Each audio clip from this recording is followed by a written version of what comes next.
केही पनि हुँदैन।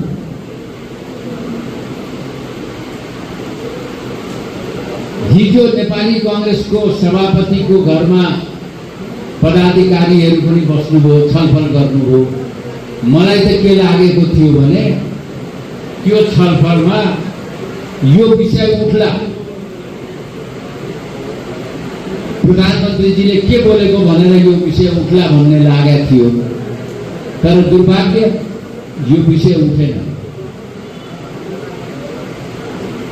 दुर्भाग्य भन्छु। देशमा यति सिरियस कुरा भइरहेको छ, प्रधानमन्त्रीजीले सिरियस कुरा गरिरहनु भएको छ।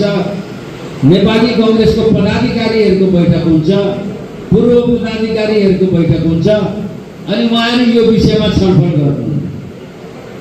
छलफल के गर्नुहुन्छ भने मेरो विषयमा छलफल गर्नुहुन्छ। योभन्दा हास्यास्पद